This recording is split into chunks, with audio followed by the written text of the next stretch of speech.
Hey guys, welcome back to my channel, Rewind That. It's your girl, Miss K.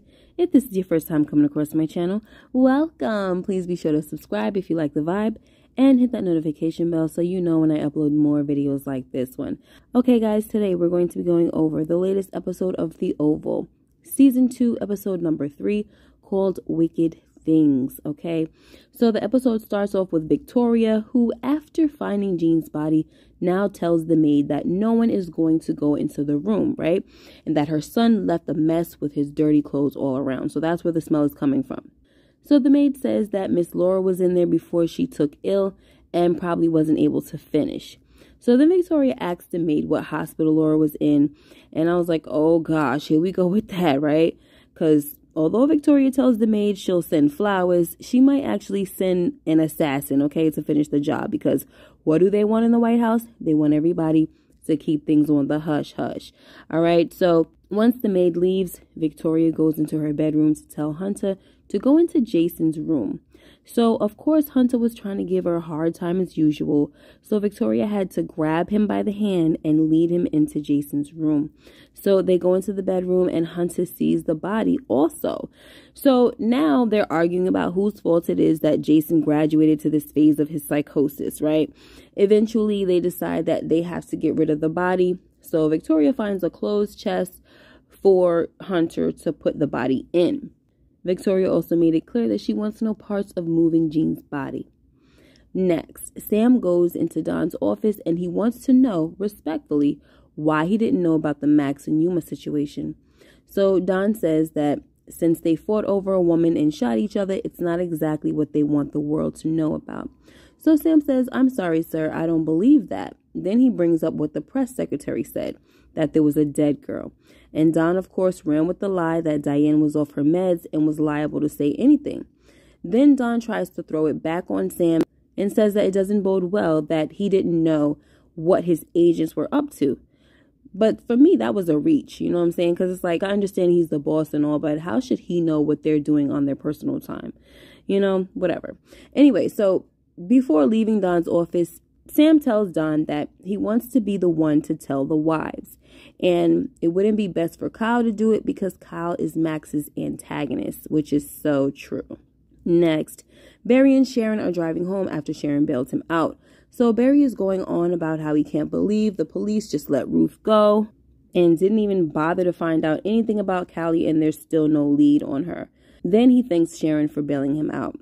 And Sharon was like, of course. But then she asked him about the money. And Barry was like, I got that same question too. So they go back and forth and Sharon continues to tell him that the money isn't hers, even after he accused her of selling drugs and that she got the money from Kareem. So after several denials, Sharon says to Barry, I can't believe you're asking me that. And Barry says, let's not talk about what I can't believe, okay? And that pretty much shut the argument down right there, okay? Next, Sam comes to tell Victoria and Hunter about the emergency on the plane and that Maud died. So Victoria seems a bit shocked and can't speak. Next, Lily and Bobby are waiting outside and Lily is asking a lot of questions. Eventually, she finds out that Bobby brought men to this cabin to torture them and get answers, right? He tells Lily that he is not a good man to the wrong kind of people. Then Diane pulls up and sees Lily and she refuses to speak in front of her until Lily lets her know that Don tried to kill her. So they go inside to talk and Bobby tells Diane that Kyle was sedated and she says to Bobby, I see you still got it. So, you know, she all looking at him all flirty like. So now Lily is looking like, how do you two know each other? And Bobby says, oh, we go way back.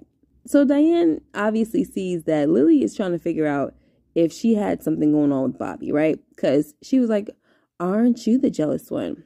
So when Lily says she's not jealous and that she's just asking, Diane tells her, yes, we had sex a few times if that's what you want to know, right? And Lily was like, yeah, I want to know that. Then Diane says he's a sex kitten with a huge package. And I was like, awkward. And to be honest, it sounds weird to refer to a man as a sex kitten, but whatever. Anyway, so I'd like to also say that Lily needs to calm down because Bobby is not her man, all right? I know they like each other or whatever, but there's nothing official going on there, okay? Anyway, as they're talking about a plan, Bobby notices that Max has a gun. So Bobby makes Max hand it over. and sit up. And that was a tongue twister, by the way. Anyway, so when Bobby tells Max to get up on his feet, Max makes a quick move and grabs Diane, puts her in a chokehold, and threatens to snap her neck. So Bobby is trying to talk Max down, and Diane tells Bobby to just show Max the text. So Lily gets to the phone and shows Max the text from way over where she was, okay? Right where she was standing, which was not close to Max at all. Like, come on. How the heck was Max able to see a text from way over there? Ugh. Another thing that irked me was that Max was sedated, okay? Therefore, he shouldn't have been able to have all that strength to have Diane in a chokehold like that. On top of that, why did he have a gun? You know, like, I doubt if the hospital allowed him to keep his gun on him. So why did he have it while he was there? Just ridiculous, guys. Anyway, next, we're back at the White House, and Victoria tells Hunter that she can't believe her mother is dead. But when Hunter tells her that he's sorry for her loss, Victoria was like, sorry for what? I hated that bee, and I'm glad she's dead. Now, if only my father would die too. And when she said this, I was a little confused because Victoria seems to need her parents to keep Hunter under control.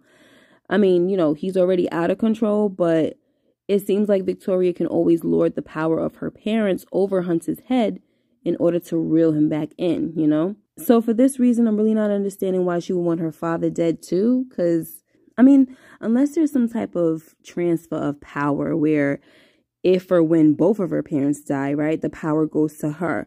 Other than that, I don't see how both of her parents dying would benefit her, you know? Anyway, Victoria also asks Hunter if it strikes him as strange that there was an emergency on the plane. So Hunter just says she had a heart attack. And Victoria was like, no, I want to know what the emergency was. And although I appreciate how smart Victoria is, her mom having a heart attack is an emergency, you know, and as far as anyone knows, that's good enough reason to land the plane. But yes, Victoria's suspicions are warranted, as we all know. Anyway, Jason calls and tells Victoria that some men took Gail. Victoria wasn't sweating this at all because she knew where they were taking her. Then Victoria asks Jason what happened on the plane, and he tells her that a window broke and Grandma grabbed her chest. And that lie was just smooth as ever, honey, okay? And it just goes to show how much of a psychopath he is. Anyway, so Victoria tells Jason that they're sending a plane to come get him. Then she asks if there was anything he wanted to tell her. And of course, Jason denies that there's anything, right? Of course, like, I don't have nothing to say.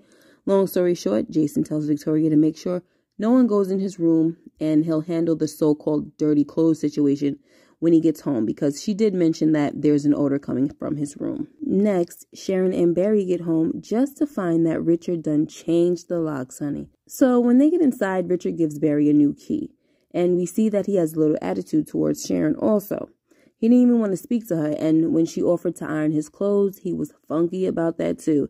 So we see that Richard is treating Sharon like this because Sharon cheated on Barry the same way Nancy cheated on him. So when Richard explains this to Barry, Barry says, but that was so long ago. And Richard was like, well, that's what makes it worse, because that means she held on to the lie for all those years.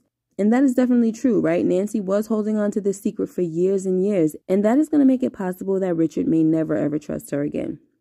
Anyway, Richard apologizes to Barry for the man he's about to see him be. These are Richard's words, right? I'm sorry for the man you're about to see me be. He also tells Barry that he needs to know that his intentions are not to hurt him. So then they get to talking about finding Callie and getting to the bottom of that situation.